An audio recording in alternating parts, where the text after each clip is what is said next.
You have the right to remain silent. Anything you say can and will be twisted around and used against you in a court of law. I'm a damn fucking servant. You have the right to an attorney. You cannot afford an attorney, which you probably can't. What will be provided for you, you stupid, slinking, moon-eyed The mad lieutenant running up in your tenement, planting evidence on any black resident. New York's largest crew is the men in blue. We stick together like glue and make lies come true. My name's Officer O'Malley. I'll shoot you in the alley and burn you like a corpse at a fucking Klan rally. I got spics selling nicks in the LES. I stay untouchable like my name's Elliot Ness. New York's finest, a bulletproof vest. I confiscate the chronic, I let you keep stressed. That is unless you wanna try and test. I'm DG undercover, I'll lock up your mother. Just another brother, you ain't a mafia don. Who the fuck's payroll do you think that I'm on? The police department is like a crew. It does whatever it wants to do. The police department, we're like a crew. We do whatever we want to do. The police department, it's like a crew. It does whatever it wants to do. The police department, it's like a crew. It does whatever it wants to do. This ain't surgical.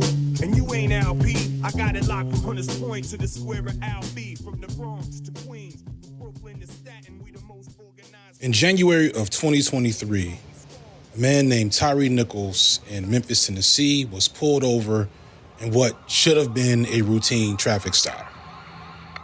After being pulled over, he was accosted by 5 police officers and asked to step out his vehicle. Nichols was then met with immediate aggression and escalation, even though he had done nothing to even warrant being pulled over, let alone elicit the use of force or the threat of force. Within a minute, he was cursed at, told to get on the ground, and threatened with being tased before being pushed to the ground by the officers. Officers pinned him to the ground while continuing to threaten him, holding a taser against his leg. The carelessness of the pepper spray, however, hit some of the officers, which allowed Nichols, a man reasonably in fear of his life, the opportunity to run. He was eventually chased down less than a mile from his mother's house where he was attempting to escape to. There, Nichols, who was tall but due to Crohn's disease weighed less than 150 pounds, was tased and brutally beaten by these 5 officers for 4 minutes straight as the police barked a mixture of threats and orders at him before slumping his limp body on a police cruiser. At which point the police can be seen laughing and celebrating their brutal attack on Nichols. It took 20 minutes before Nichols received any medical attention. He was eventually hospitalized and died 3 days later.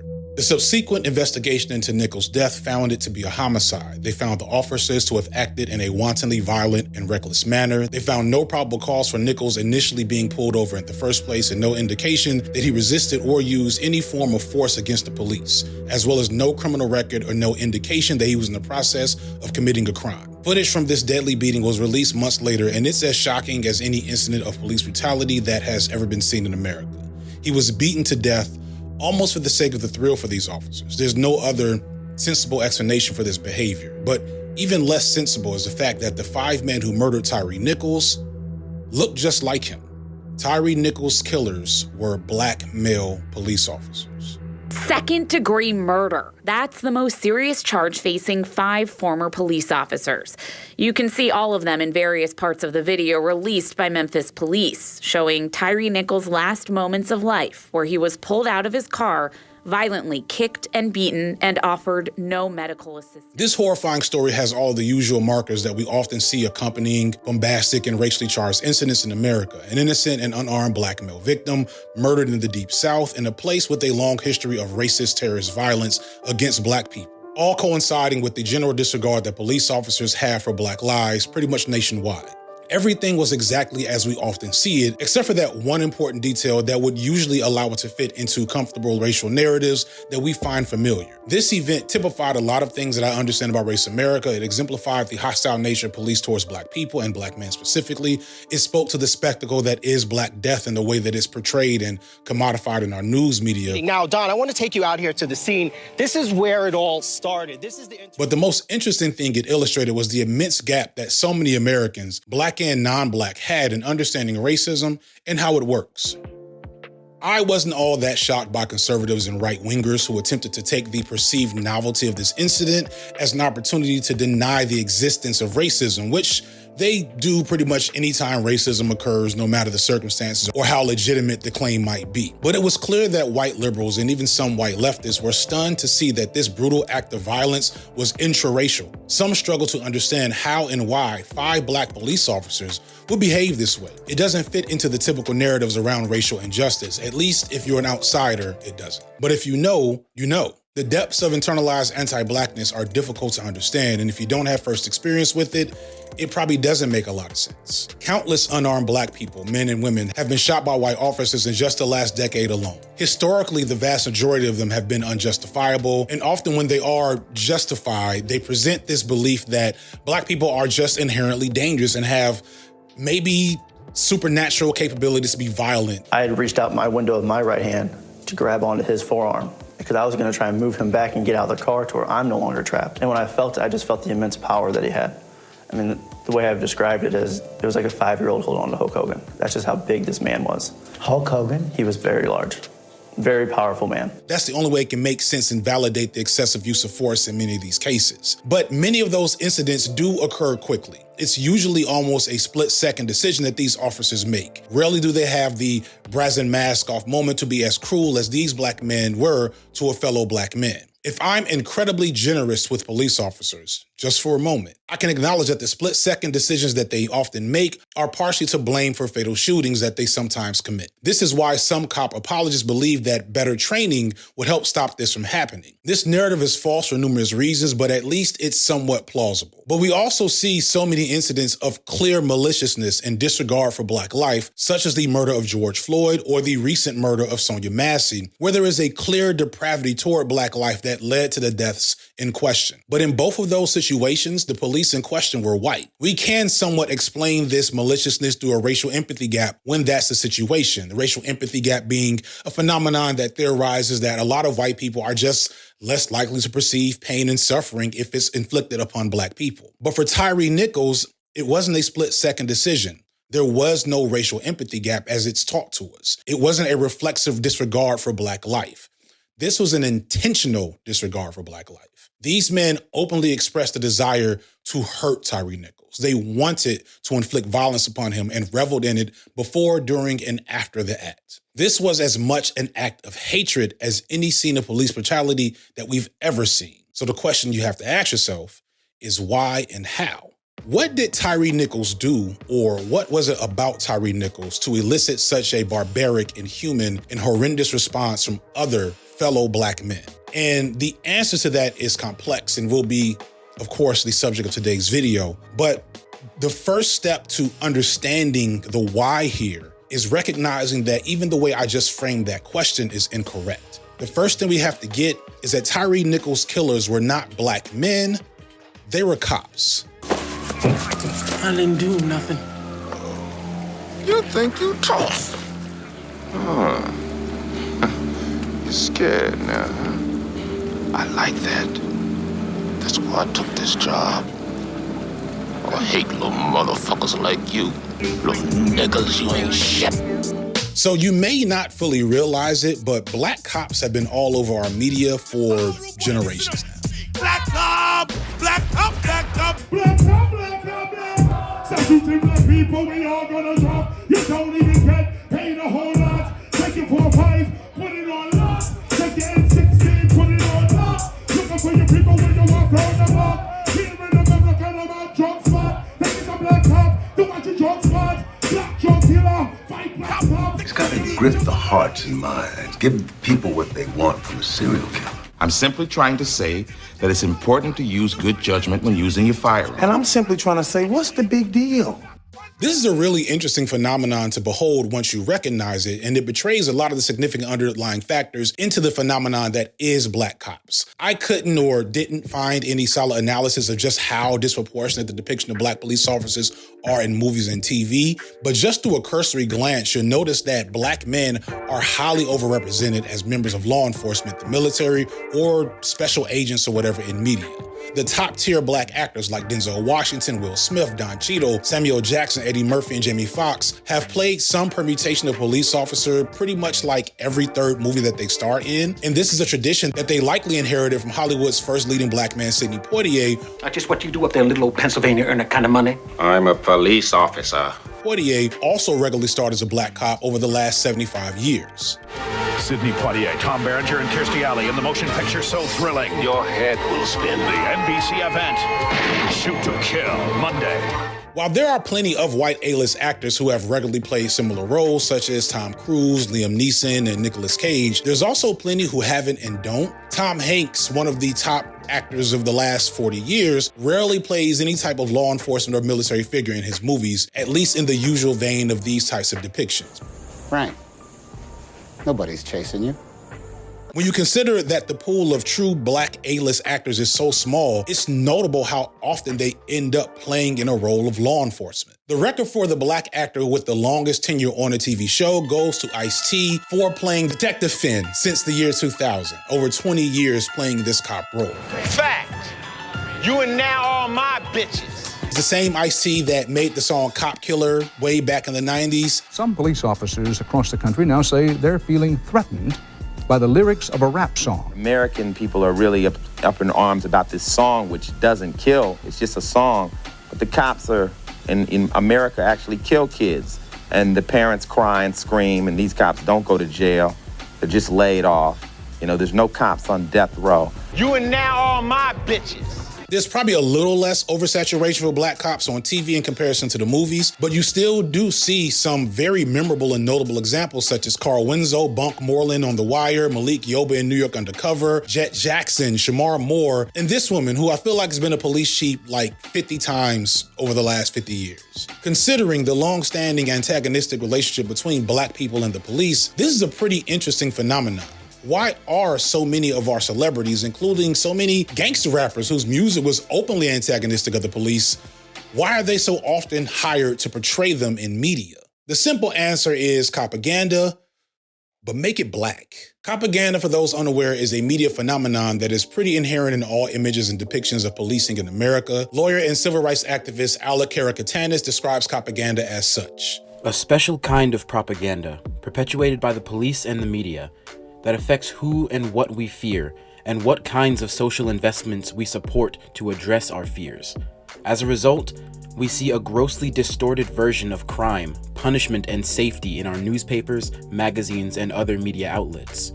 The news generates fear by focusing on crimes committed by the most marginalized people, while ignoring far more serious threats to our collective well-being. It falsely suggests that the best way to respond to our fear is to increase government repression through police, prosecution, and prisons, as opposed to addressing the root causes of interpersonal harm.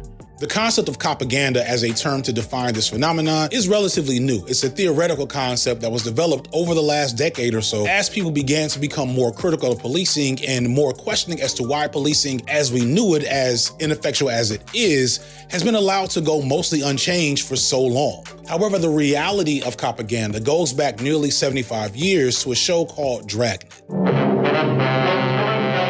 It's documented by Skip Intro, a fellow video essayist and member of Nebula, and the foremost documenter of propaganda on television. Before Dragnet, police were widely disliked and disrespected in the media, often shown as buffoons and oafs. And then the show Dragnet was made in tandem with the LAPD, and at this point we see a significant shift in the way police and policing are imagined in the media. They become either these benevolent, stoic agents of justice or these masculine crusaders doing the hard work to protect the innocent, often having to act outside of the laws in order to make things right. I grew up in the 90s, which was the heyday of this type of media, both on TV and in the movies. Shows like Cops and NYPD Blue and Law & Order created procedural dramas and reality shows out of police work, glorifying them and often dehumanizing criminals in the process. The movies were worse. Series such as Death Wish that started in the 70s at the height of violent crime in America didn't even star an actual police officer. Instead, its main character, Paul Kersey, was a vigilante acting outside of the law. This is Paul Kersey. This is the story of a man who decided to clean up the most violent town in the world. I said turn around. Hand me the money. That series was highly influential, and throughout the 80s and 90s, it helped birth the action cop archetype, where characters often played by the likes of Sylvester Stallone, Bruce Willis, or Mel Gibson were often in resistance with the actual laws of their job. So they would commit wanton acts of violence and destruction, but they were justified, if not just for the sake of being really entertaining to audiences such as myself.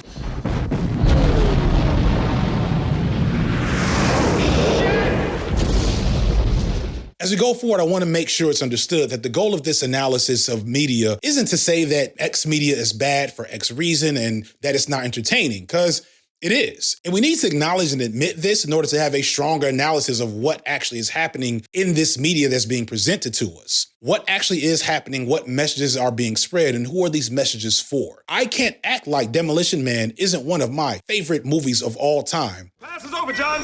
Time for something new and improved. Oh, hell.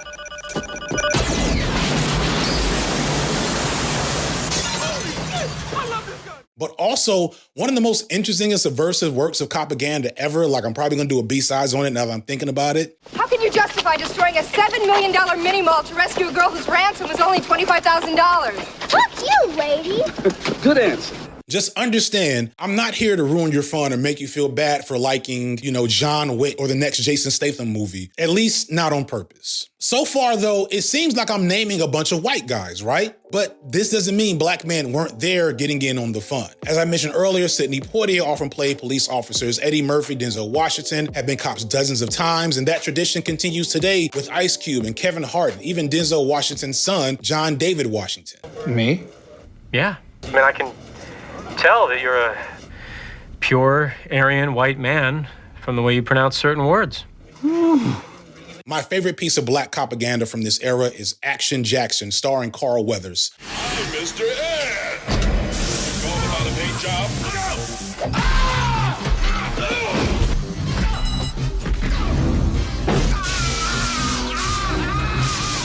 Simpler times then. They literally do not make movies like this anymore, which is probably a good thing, but I can't front like I don't miss it. Barbecue, huh? How do you like your ribs? And it's for good reason, because the images in movies like Action Jackson contribute to harm in ways that we often don't understand until a nigga gets killed by the police. Watching Paul Kersey walk through his neighborhood and shoot rabid criminals who just happen to be predominantly black and brown youth doesn't hit the same since George Zimmerman tried to be Paul Kersey in real life and got away with it. And you see this change in attitudes about the media happen in real time as police movies today, while they still exist and are still propaganda, are much less bombastic. And where they are still trying to be exciting and action-oriented, there's clear shifts in tones and certain details. A great example of that change can be found in the recently released Bad Boys Ride or Die, aka Bad Boys 4, and very different from its predecessors if you're paying attention. Come on, Mike, slow down. We are late. My stomach, Mike. I need a ginger ale. Get a ginger ale and nothing else. Bad Boys 1 and 2 were products of the 90s and the early 2000s, the heyday of this genre of film, and are full of wanton violence, explosions, and a general disregard for how policing actually affects the people that are being policed. Bad Boys 3 is interesting because it's basically still the same thing as its predecessors, even though it's happening over 20 years later when public attitudes and perceptions of policing have shifted. One last time. One last time. The action cop era was mostly over, but they were still giving us full-on action cop violence, but black. And so I think that's one of the reasons why they got away with it. Will Smith's character, Mike Lowry, is the archetypal cool black action cop guy, which to say he's a violent, thrill-seeking sociopath. Just because you got that gun to my partner's head, you thinking I ain't gonna splatter your shit all over this swamp, huh? That's what I'm thinking. See, what you don't understand is my partner came here tonight prepared to die. Hell no! Mike Lowry is all of that in the first two movies, but at least he's a younger man then, when thrill-seeking is a slightly more acceptable behavior. We even learned that unlike the average cop in these movies, that Lowry is rich. He's a trust fund kid who was also orphaned and got into police work literally solely for the thrill of catching bad guys, and likely killing a whole lot of them in the process. I'm so sick of this bullshit. What, when I'm supposed to apologize for my family leaving me money? All I ever wanted to be was a cop. I get up early and I take it to the max every day. But nearly 30 years later in Bad Boys 3, we see Lowry in his 50s still as the exact same man he was in his 20s, fighting the creep of age and time to maintain this brazenly violent lifestyle, even as it almost cost him his life. That fool put holes in me. And you're filling them with hate, Mike. Look, you need to start thinking about your karma, man. This was a sign. A sign, yeah. A sign to turn up. So I'm supposed to bow down now, get this bitch a pass? Turn up? What are you, 20? You need to turn that shit off. We see him brutalize an informant in the first 30 minutes and constantly seek out the most violent outcomes to solve any problems he's facing. And I'd argue that they couldn't get away with this if it wasn't Will Smith, a black man starring in the film. But Bad Boys for Life came out in January of 2020, and that summer after George Floyd's murder produced nationwide protests and riots, we see an immediate greater shift in all of the most popular images of police in police-oriented media. Cop shows like Brooklyn Nine-Nine try their best to make sense of their role in society. It's been a tough year to be a black man and a police captain. And shows like Cops are canceled outright. I would argue that we even see the traditional aesthetics of police media and action movies get subsumed into the superhero and fantasy genres in an effort to create more distance between our love of the spectacle of action cops and the real life consequences of policing. So you see Will Smith fighting orcs in Bright, which I know everyone hated that, but I can't lie, it piqued my interest. Tell these dickheads in Orcish to get the fuck back in their vehicles and drive home, or they're all going to jail. But they speak English. But you understand it, right? Speak English? Of course. And then Jamie Foxx has been a supernatural cop twice already on Netflix in the last few years, fighting superpowered thugs in Project Power and vampires in The Day Shift. So when Bad Boys Ride or Die, aka Bad Boys 4, comes to us earlier this year, we see the effects of the shift in attitudes. It starts with Mike Lowry getting married, trying to subvert the loose cannon image that the character has had this entire time. And Martin's character becomes much more prominent and the comedic tone is greatly heightened.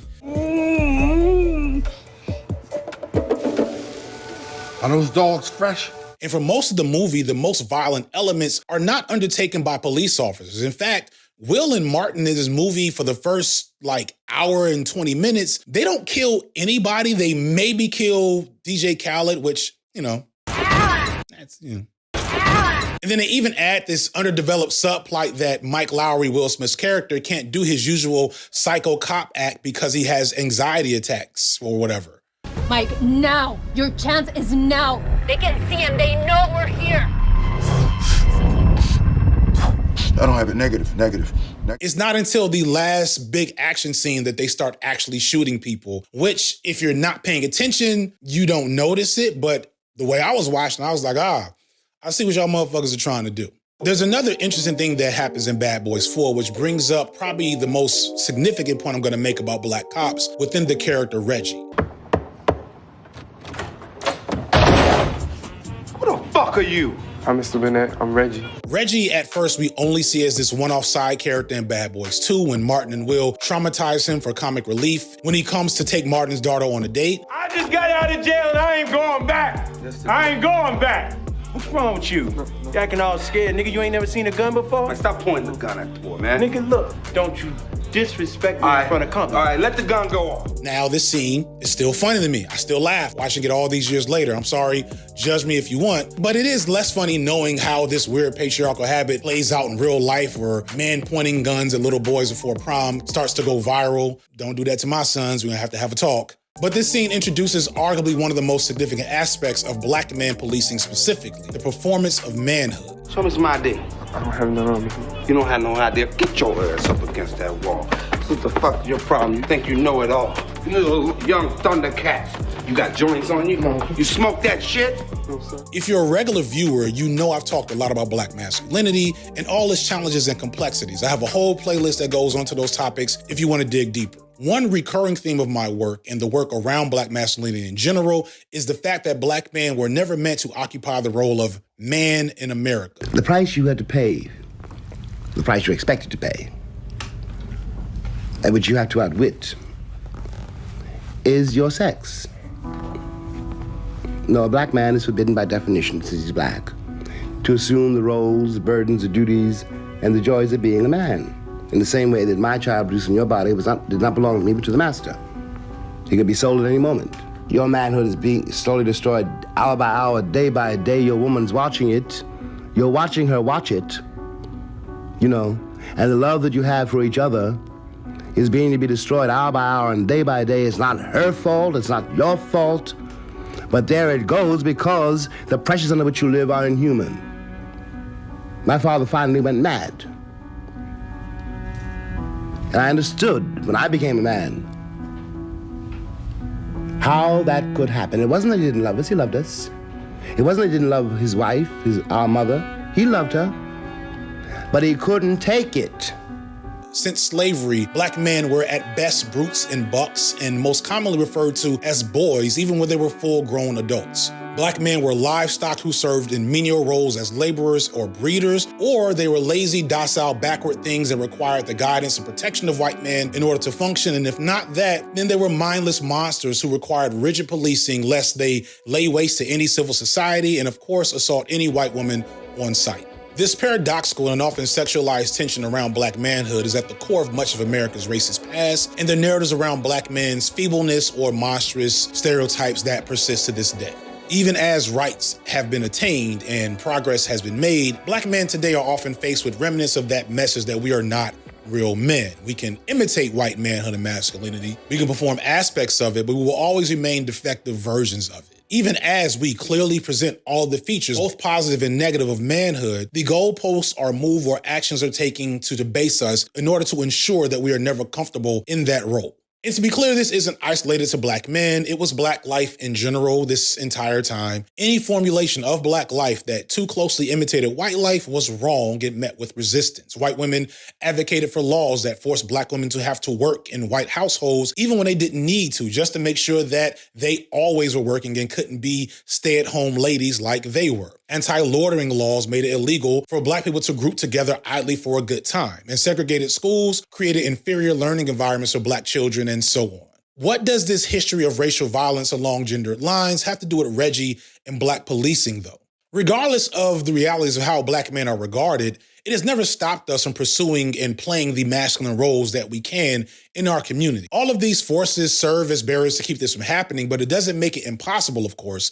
It's just extremely difficult. But there is one pretty easy, surefire role that a black man can play where the acknowledgement of his manhood is almost guaranteed, and that is in the form of enforcer for the state, whether that be police officer or soldier. In 1965, the federal government commissioned the Moynihan Report, one of the most infamous government works on race of all time. I don't have time to go through the whole of this report, though I've touched on it before, and in my previous discussions of it, I pointed out that the report presented the argument that dysfunction in the black family is why dysfunction for black people exists. The report explicitly looked at black men's inability to perform patriarchal masculinity as a core problem shown in the levels of crime and social dysfunction, as well as men abandoning their families. They also spent a lot of time blaming black women for this as well, and said in so many words that black men needed to find ways to reassert themselves as patriarchs in the black family if they were ever going to function. If you were a white man in Mississippi, you could go to work in a laboring job and become middle class.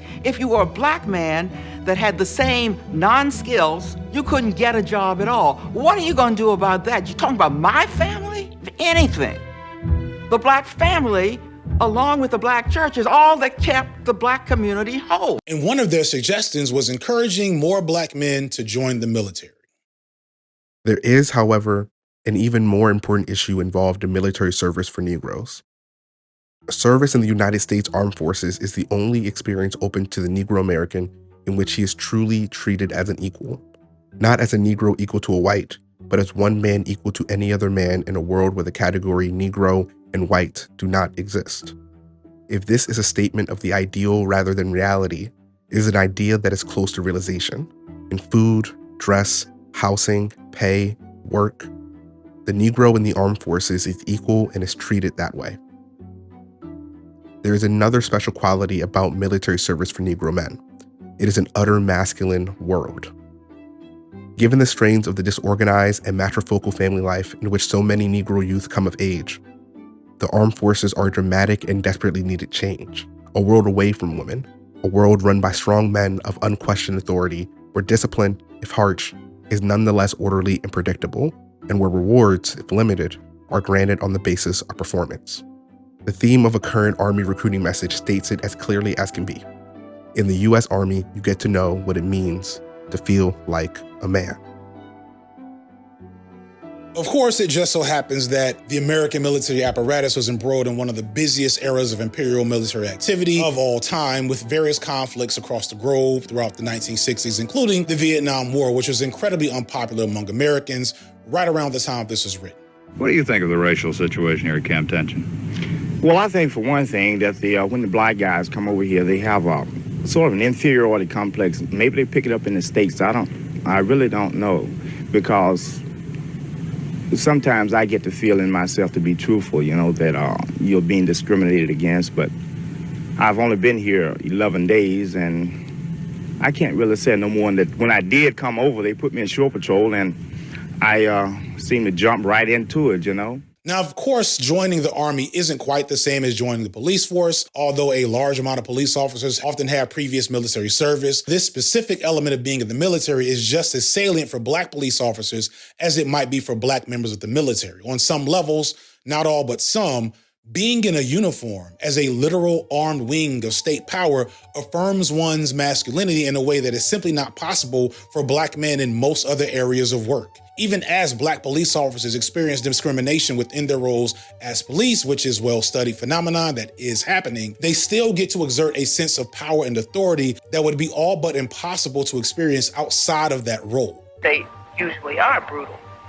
They like the instant authority that comes with the badge and the uniform. Being able to perform this enforcer role for the state allows Black men to unquestionably embody the masculine role in their families and community. Because if you don't respect Black men as men in any other capacity, you have to respect the authority of the law. The capacity for Black men to distribute justifiable violence in the name of the state or law and order allows them to supersede the usual barriers of how we view Black men and place them directly in the same category of white men.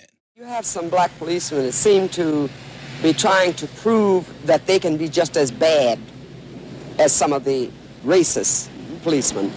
There have been instances where reports have come to me where the white policemen stand by while the Black ones crack heads. This is very clear in the media depictions, as we see the biracial buddy cop movie as one of the most enduring traditions of the genre. We often put the orderly, by-the-book, official Black police officer next to the white loose cannon to play off that juxtaposition. And white audiences that might struggle with positive or powerful images of Black masculinity can feel less threatened by an Action Jackson or Wesley Snipes and his mini cop roles, because these displays of virile Black masculinity and manhood still serves the state and the status quo. At best, you get a figure like Shaft, which was a Black cop image built specifically for Black people, but you still also see a lot of those same features created in a very safe image. The mob wanted Harlem back. They got Shaft up to here. One of the most unassailable critiques of both Black Panther films is that while the film gestures at being kind of radical and Wakanda is this anti-colonial state that is willing to do violence to keep themselves safe, and there's like this antagonism towards the white world, we never see any actual violence done to colonial power by anyone that's an actual Wakandan. The only persons that actually kill in the name of liberation in Black Panther are their villains. We're gonna send vibranium weapons out to our war dogs.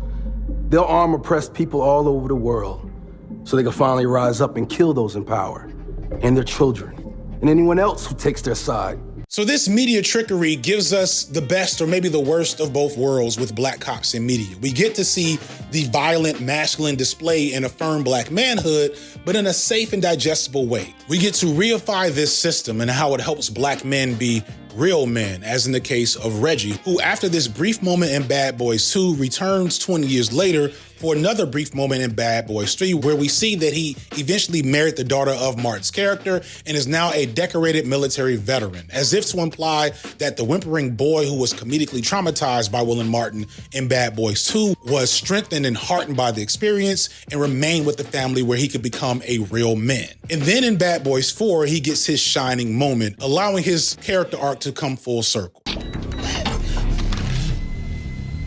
In a surprising and satisfying twist that I'm sure went off in the theaters, at one point in the film, bad guys are attacking Martin's home while he isn't there. So Martin's character is about to fall short of one of the most basic tenets of masculinity, the responsibility to protect one's home and loved ones. So Marcus calls Reggie to warn him to get the family out of the home. Instead, Reggie hides the women in a safe place and proceeds to single-handedly destroy the intruders in a gloriously violent fashion, ending with a slightly unnerving salute to them via the in-home camera system, with the carnage and chaos he caused still in motion behind him.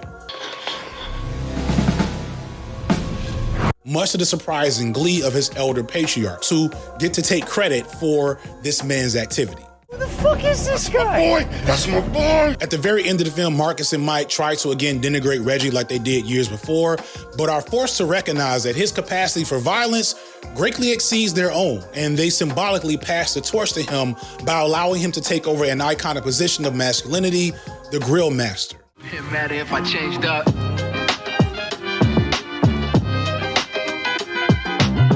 The film ends with this scene on the shot of Reggie, who this entire time has this 1,000-yard stare in every movie for 3 movies now, giving us a knowing and proud smile. He's done it. He's a man now. This is what makes black propaganda so effective and black policing so insidious. Let's be very clear. This is an incredibly effective and engaging bit of long-term storytelling happening in the background for his character. It's just pretty gross when you think about it too hard. That's my job. Thinking about shit harder than motherfuckers are ready for. I know I'm gonna get a comment like, this nigga getting all deep and shit. Like, I know. Keep watching. I'm sorry I'm making you smarter, forcing you to be like more critical of the media you watch, but just continue. It's good for you in the long run, trust me. A core truth of black policing can be found in those lines from the Moynihan Report. The military is a world where the category Negro and white do not exist. Black cops aren't black, they're cops. Tyree Nichols' killers weren't black, they were cops. Or at a minimum, they were cops first, because cops are real men and black males are not. This is basically said outright in a scene from another black propaganda movie, Black and Blue. Let me ask you a question. You think you black? Think them your people? Well, they're not. We are. You're blue now. Don't you ever forget that. This scene happens after a tense moment where our female protagonist, Alicia, played by Naomi Harris, attempts to de-escalate a tense altercation between several black people, and through the use of wise and righteous violence, her partner, Brown, saves her by escalating the situation. Stop! That is not necessary! That is enough! Stop! That had your name on it. His use of violence here justified because he correctly identified a threat. Black and Blue was pretty heinous as a work of propaganda. It was made in 2019, so it exists in the post-Mike Brown Black Lives Matter era, where media would usually make attempts to critique policing while also doing everything it can to justify and legitimize it, pulling upon the tradition of what I'm going to call one bad appleism. The police are fundamentally good as a structure and a system, and we just have to get rid of those few bad apples who, of course, just get hired in other cities as soon as they get rid of. Like, I'm pretty sure the cop in Sonia Massey's murder had been fired from multiple police precincts before then. According to court records, he held 6 different police jobs over the past 4 years. In 2015 and 2016 came 2 DUI misdemeanors, and before that, an Army discharge for misconduct. And that's a story that happens all the time when you talk about police officers that kill unarmed black people. In the case of this film, the bad apples are a set of police officers running a criminal enterprise, which is far less rare than you think. Brown himself is a part of this enterprise, being an accessory to the murder of several black men and eventually losing his life in the process of trying to cover it up. And in that, Brown becomes an excellent example of the reality of black policing. He thought that his blackness would be covered up by his blueness, that if he ordained and participated in the subjugation and harm of his own people, that he would be spared by the reality of his role. And this is hardly ever the case in real life or media, whether it be Brown and Denzel Washington in Training Day. Dirty cops, black or otherwise, always get their desserts. Think you made a difference here tonight, Wes? You changed nothing. Maybe not, but it's a start. Take his ass to jail. In many of the notable cases in real life where black cops are responsible for unjustifiable deaths, such as the murder of Freddie Gray or the shooting of Justine Diamond in Minnesota, the black cop perpetrators were not as lucky as many of their white counterparts. Yet black cops persist to protect their role, and I would argue it's because they see this existence as preferable to the alternative. They might be at a higher risk in their job in general. They might face ostracism from both their own people and within their police roles, but they have something that many black men and women never truly have. They have the power of the state. And with the power of the state in hand, all cops have the potential to do immense harm to black people. 1 to the 2, the 3, the 4, them dirty red dogs done hit the door and they got everybody on their hands and knees, and they ain't gonna leave until they find a way. They cleaned up streets in the city and made them safer for everyone. In 1987, in the thick of the crack epidemic, but years before the 94 crime bill, the Atlanta Police Department commissioned the Red Dog Unit, an aggressive anti-drug task force full of mostly black officers commissioned with getting drugs off the streets of Atlanta. Red Dog stood for Run Every Drug Dealer Out of Georgia and was named as such in conjunction with the Georgia Bulldog football team and their famous blitzing Red Dog defense or something like that. How about them dogs? I was a Georgia Tech fan, I don't know. And this is because the Red Dog Unit was not afraid to use shock and awe blitzkrieg tactics when it came to getting drugs off the streets. In fact, if you let the streets tell it, this was their favorite tactic and earned them the nickname the Jump Out Boys due to their propensity to just pull up and jump out of their cars with aggressive and often brutal activity. Whereas some narcotics investigation may be drawn out and finessed, Red Dog, we're told, is supposed to hit hard and fast and make their presence felt at what police say are known drug hotspots. This, again, was in the middle of the crack epidemic that terrorized inner cities across the country, well before a better understanding of crime and policing was prominent. So the Red Dogs, their aggressive tactics, their all-black outfits complete with black jack boots and black Red Dog hats were often presented in the media as heroes, almost like the action stars of TV. With their military-style black fatigues and combat boots, Red Dog is quickly recognized as a high-profile urban crime-fighting unit. There were black men and women willing to do the hard work of protecting their own communities with the power of the state behind them. And to some effect, this worked. The Atlanta jails were suddenly full of young black people who were allegedly part of criminal drug enterprises, as well as many young and old black folks who were their customers. $10 that picture. You paid $10 for this? Yes, Did you think it was cocaine when you bought it? Yes. According to an article in the Atlanta Journal-Constitution, the indictments for drug offenses tripled between 1985 and 1989. Interestingly, though, the drugs never seemed to leave the streets of Atlanta or Georgia for that matter. Napper admits he is not optimistic about many of those arrested staying in jail for long. But he says at least some may remember the Red Dog Squad may be back. Turns out, as we know today, that this type of action towards drug activity is not how to solve that social problem. Yet, for over 20 years, the Red Dog Unit persisted with their controversial tactics. Hands on your head, lights off!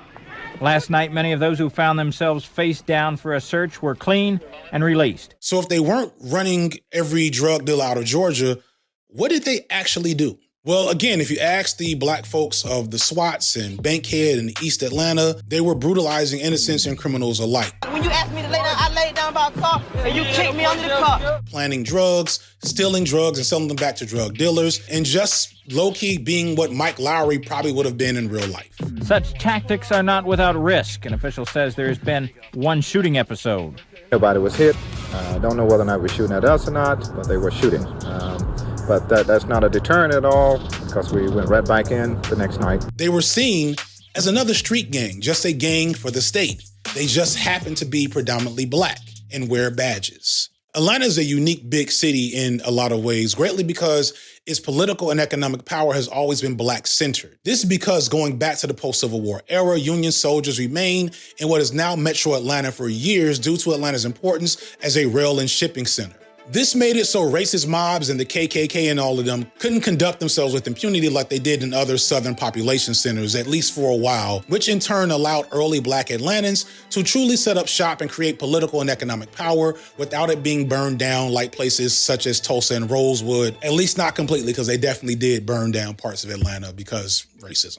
Fast forward a few generations, and Atlanta is one of the very few places in the country to have old black money. Black families like the Herndons and the Youngs and the Russells and others have loomed large for nearly a century in this city. And this is why Atlanta earned the nickname Wakanda, as in the mythical black city in the Marvel movies, where black people experience a quality of life unlike anywhere else in the world.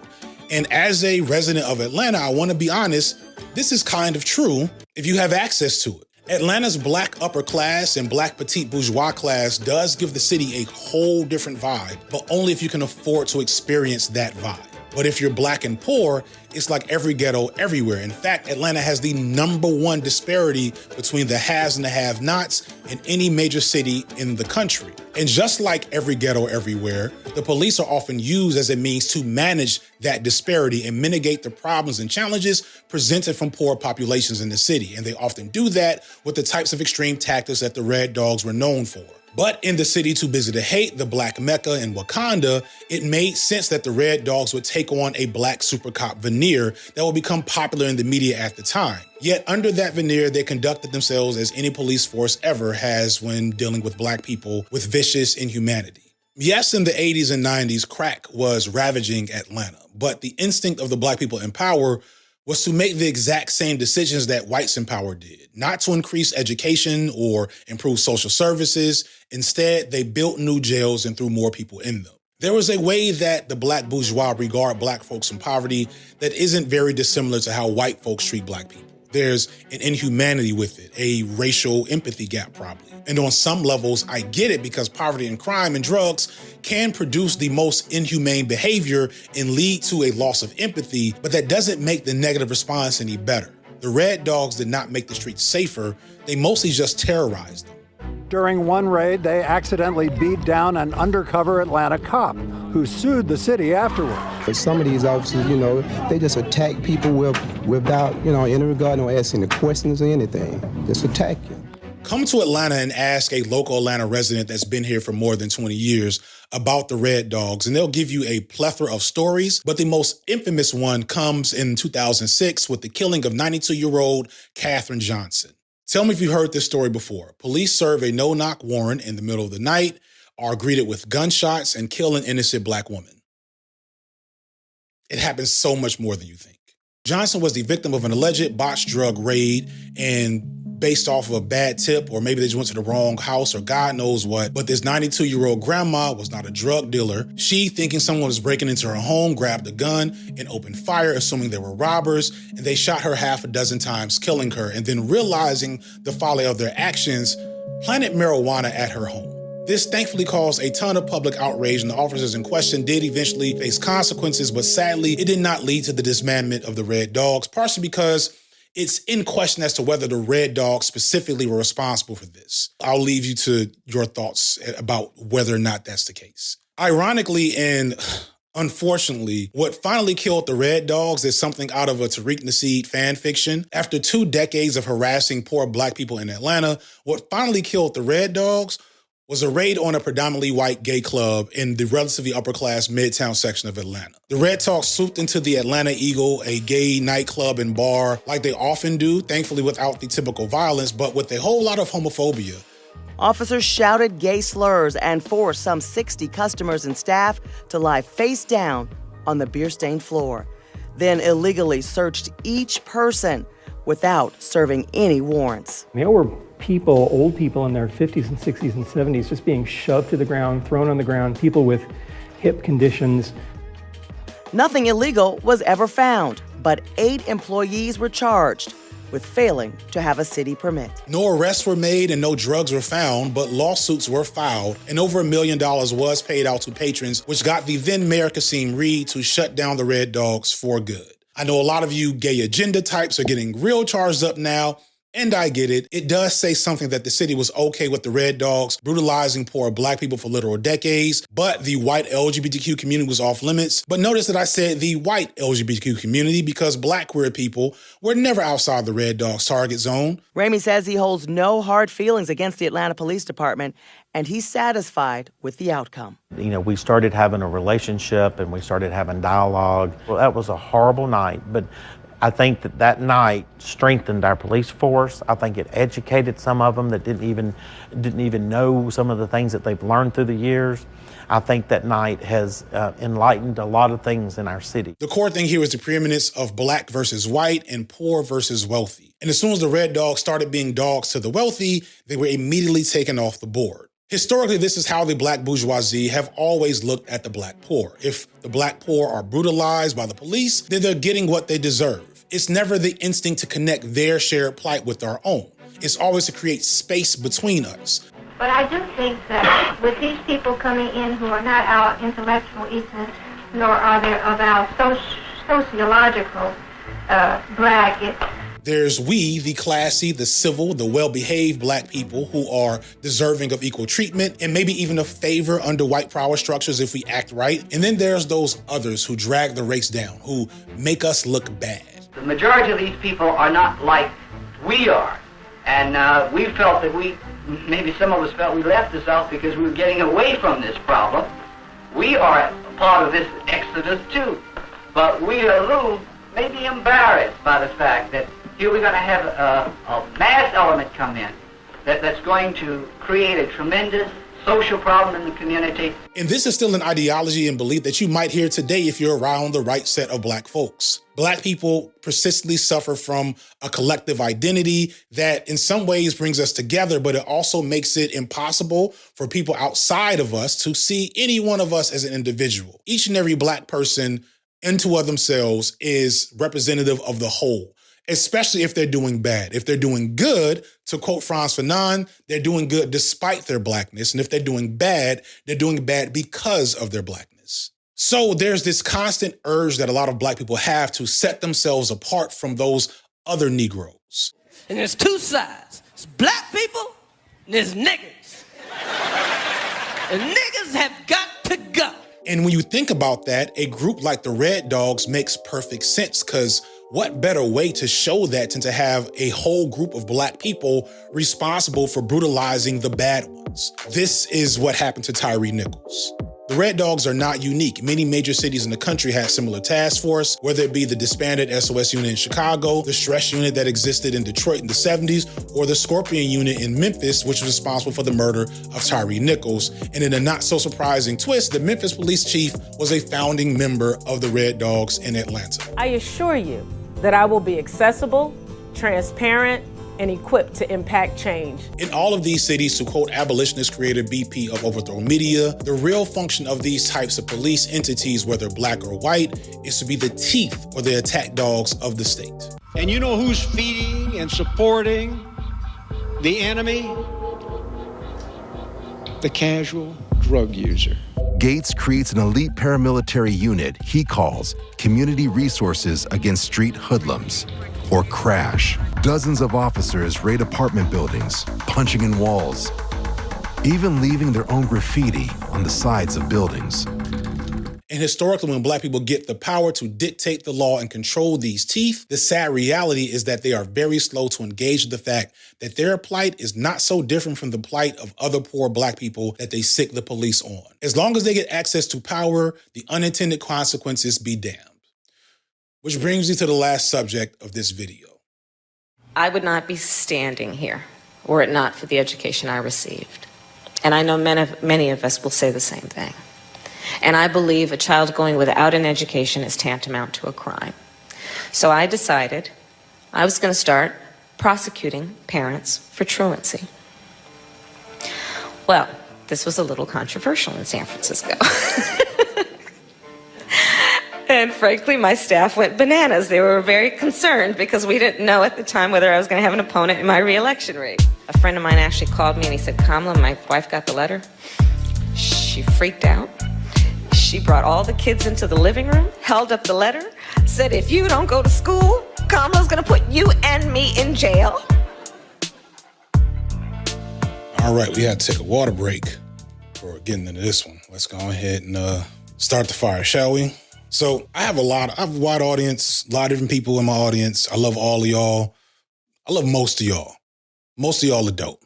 A handful of y'all, and you know, it is what it is. I can't control who watches me. And there's gonna be different portions of my audience that are angry with this next section for different reasons. So I'm gonna try to make a bit of a compromise. I'm gonna make some people a little happy, but also making some of those people pissed off, and like, that same thing with other parts of the audience. It is what it is. So I'm going to openly say I will be voting for Kamala Harris in this year's presidential election. I also think that you should vote for Kamala Harris in this year's presidential election. Based on my personal beliefs and what I know about Kamala Harris, I think there's potential for some good things to happen under a Kamala Harris presidency, even if those things probably aren't actually a result of Kamala Harris herself. But if Harris's record as a senator is any indication, she'd be one of the most progressive presidents ever, right? Like if you just go off her Senate record in a certain time period when she was getting ready to run for president, there's some stuff there. It at least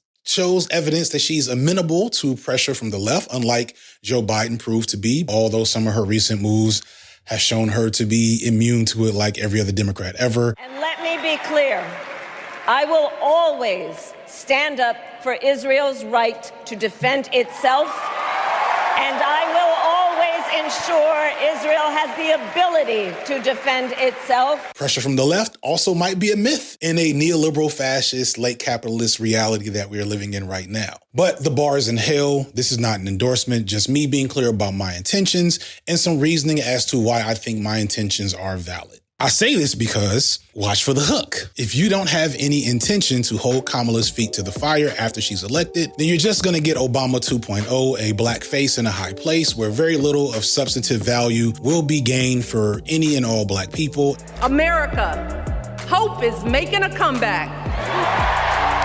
And as a survivor of the Obama mania circa 2007 to 2011, I can't abide by that. I won't sit by and watch Gen Z get ruined like we did by drinking the Kool-Aid of the shiny new black political figure that's going to save us all by herself. There was no one here to warn us. Well, there were some people and we weren't listening, which is another conversation. Either way, I'm on the other side now, so I'm here to warn y'all. And it just so happens that part of that warning really effectively coincides with the conversation I'm having here about black police, considering that Kamala, for much of her political career, has branded herself as a cop and a prosecutor. And in that role, she has shown herself willing to sacrifice the well-being of black folks at the bottom of the food chain if it meant that she got to rise to the top. Dramatically higher conviction rates for violent crime.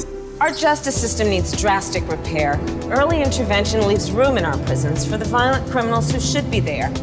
I did it in San Francisco. As Attorney General, I can do it across California.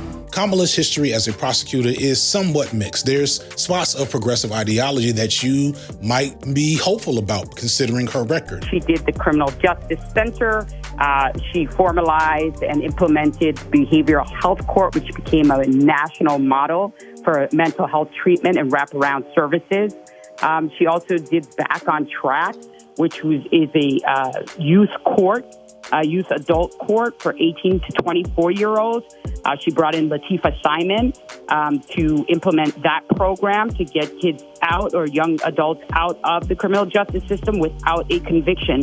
There were so many policies and so many alternatives to incarceration. These are just a few. So it just surprised me that there was this spin out there in this narrative that she wasn't progressive. She was the most progressive prosecutor in California. Especially more recent in her political career when more left-wing and progressive ideologies were more popular. I'm proud to co-sponsor it. It is about saying that this is about a right, not about a privilege for a few. But as you look through the totality of her career as a prosecutor, you see some incredibly egregious stances and policies that make you wonder if you're dealing with the same person. Standouts include the alluded to policy that would send parents to jail for their children being chronically truant from school. So I decided I was going to start prosecuting parents for truancy. Well, this was a little controversial in San Francisco. As a former teacher and juvenile social worker, I can tell you that sending parents to jail for anything is never good for their kids. Further, as a state attorney general in 2011, she defied a federal court order to reduce California's prison population that forced them all to go to court multiple times. These seem like conflicting stances of responses from a woman that wrote Smart on Crime later in her career and presents today as a progressive, caring prosecutor that's trying to do more to change the way the criminal justice system works. At least that's what's in her rhetoric. As a prosecutor, when I had a case, I charged it not in the name of the victim, but in the name of the people. For a simple reason. In our system of justice, a harm against any one of us is a harm against all of us. And it makes you wonder, where does she stand? And that's the major key. Kamala stands where the power requires her to stand.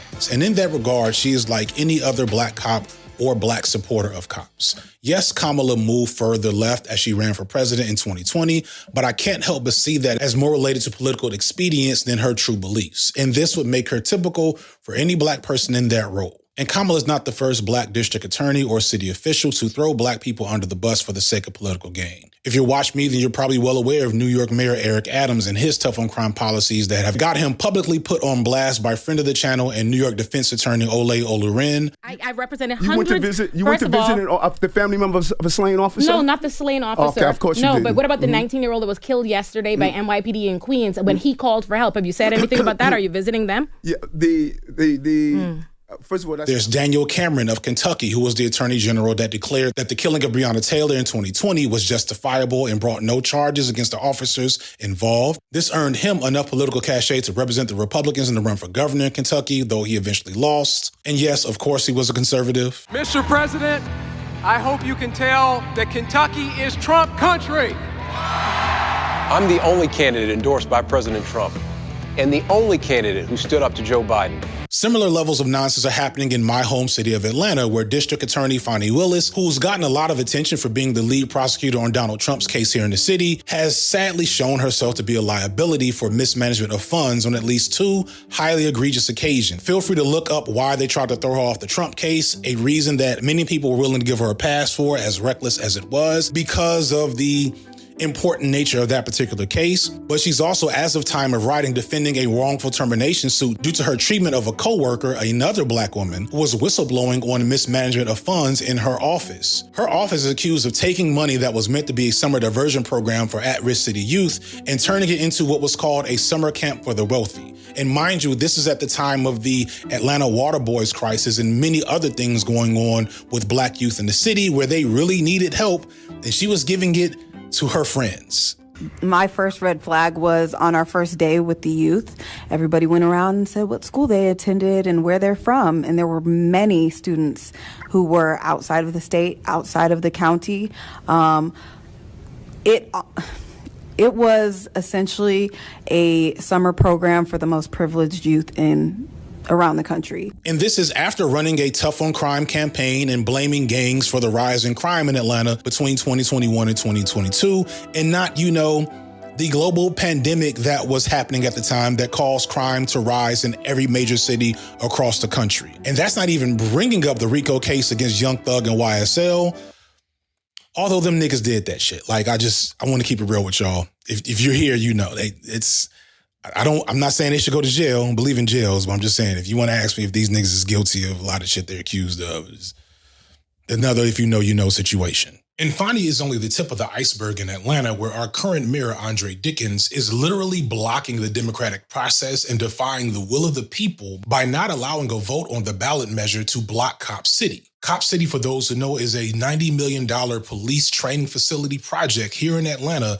that has been disputed and fought over for the last couple of years. That $90 million is $30 million from corporate interests across the city and $60 million worth of taxpayer money to fund a training facility where they're going to militarize Atlanta police so that they can continue to do what they've been doing since the Red Dogs. Meanwhile, of course, if you're here in Atlanta, you know that only about a month ago, we went without fucking water for like a week. But somehow we have $60 million to hopefully train police to be just a bit less likely to kill a nigga in the street. As much as I love the city I live in, I am scared here a lot of time because Atlanta serves as the perfect example of how black faces in high places does not automatically improve the quality of black life for everyone.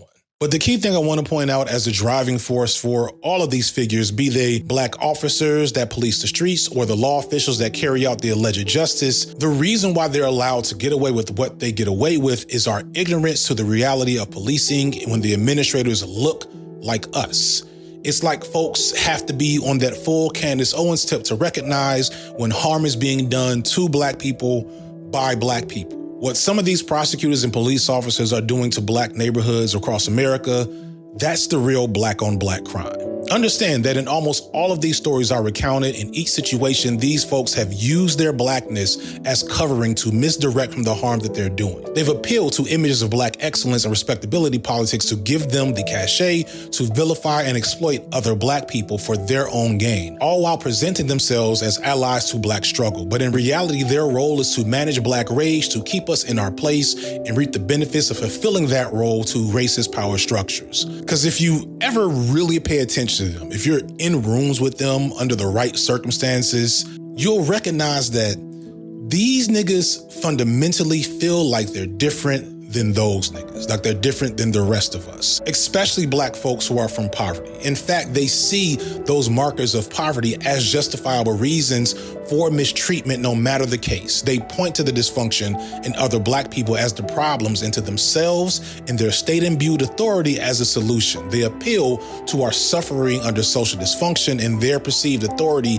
as the reasons why they should be allowed to continue doing what they're doing. And far too often, black folks fall for this trick. Worse yet, we might even celebrate. Going back to the '94 crime bill, which I've talked about in other videos, understand that wasn't just Joe Biden's thing. There were a lot of black politicians and social leaders that felt like that was a good thing. I believe that the federal government must act to help take back our streets, to ensure that every man, woman, and child in this country feels safe in their communities, in their schools, and in their homes. And that is why it is imperative that Congress send this bill to the president. Because some black folks had this belief that only the bad black people would suffer. And for the life of me, I can't understand what part of our history has ever encouraged us to believe that these systems could ever imagine blackness as good in any context. There was a time when the white racist police would come into our community and brutalize and murder and torture black people. But when black people start defending themselves, then they move the black police into the community. And they're still torturing us, they're still brutalizing us, and our conditions of the black community haven't changed at all. So when they start showing that they are really policemen and not pigs, then we can establish some type of dialogue, because they're showing where they're coming from, just doing what they're doing. At the end of the day, a cop is a cop. And even those genuinely good-natured, well-wishing officers of the law operate in a system that fundamentally is aligned against black people. And regardless of the stature of the officer, be it a local beat cop or a future president of the United States, their power comes before their complexion. To everyone, including you white moderates and liberals who don't recognize how this is possible, just understand it is. So it's incumbent upon us to hold them to task to do right by us, because their position will instinctually encourage them to do wrong. That is pretty much all I have for this one. There is a strong chance that this video might be demonetized. So please, if you want me to continue to be able to make videos like this, join the FD Signifier Patreon. Link will be in the description as well as the end of this video. Or you could just Google FD Signifier Patreon. I'm sure it'll pop right up. Or you can become a channel member. Here comes a new challenger! On September 9th, Kamala Harris debated former President Donald Trump, and as critical as I am of Kamala for a multitude of reasons, it was cathartic watching her bait Donald Trump into repeating some of the most bizarre, fake right-wing news stories that you'll only hear from the most misinformed right-wing bubbles, such as this idea that there are abortions happening after a baby is born, or that there are Haitian immigrants eating people's pets in Ohio. What Trump exhibited here is the product of a modern news media world where people are often locked into algorithmic bubbles for their news and information. When I say algorithmic bubble, that's a complicated way of saying echo chambers, or that they're boxed into a specific viewpoint that not only doesn't challenge them with information outside of their bubble, it also doesn't do well to filter out disinformation from within their bubble. This happens because social media sites where most people tend to get their news, such as Facebook, Twitter, Instagram, TikTok, and yes, even here on YouTube, we're driven by machines and AI that are designed primarily to keep people clicking, watching, and engaged. Being informed with accurate information is not the primary goal, and sadly, most people don't understand this important aspect of our modern news media. This is where Ground News comes in. Ground News is a website and app designed to make you as informed as possible on the biggest news stories each day. They aggregate over 50,000 news articles every day and organize these articles by story. And best of all, every story comes with a clean visual breakdown of the political bias, reliability, and ownership, all backed by ratings from 3 independent news rating agencies. For example, here's the very racist story about Haitian immigrants allegedly kidnapping geese from a park. Right away, you can see that 30 news outlets have reported on this story, and it shows you pretty clearly that this story is overwhelmingly right-leaning, with over 75% of the reporting outlets coming from the right. And when you look at the details of various sites reporting the story, you can see that they label how far right-leaning the sites are, and more importantly, it tells you the level of factuality in the story itself before you even click. And you'll notice, unsurprisingly, that the further right the source, the lower the factuality. Ground News also makes it easy to compare news headlines and see just how biases might affect framing. For example, this left-leaning headline, Haitian families in Springfield, Ohio fear for their well-being, versus this right-leaning headline, Springfield residents moves to recall entire city council amid Haitian invasion. Had Trump, or more confusingly, his newest confidant Laura Loomer, maybe used Ground News, this wouldn't have become the meme that it is in the days since the debate. Or, more significantly, if more people use Ground News, there would be less opportunity for fake racist stories like this to get wings and spread all over the internet. One of my favorite features is their blind spot feed, which shows you stories that are underreported by either side of the political spectrum. For example, it's how I found that story on the Haitian immigrants. Most people that will watch me would probably never have seen that story, but it's important to see stuff like that to understand what millions of people are seeing. As tedious and annoying as it is to see stuff like this makes us more informed and aware and improves our ability to address this type of misinformation when we encounter it both online and in the real world. If you want to be a part of that improvement, I'm happy that I can offer you a 40% discount on a Ground News Vantage subscription, which gives unlimited access to all their amazing features and is what I use for my news. To get this discount, go to groundnews.com/FD signifier or click the link in the video description. By subscribing to Ground News, you'll be supporting not just an independent news platform looking to improve our news landscape, you'll also be helping to make yourself a more informed consumer of news and, of course, helping the channel. Thank you so much to Ground News for supporting the video. Thank you for watching, and peace.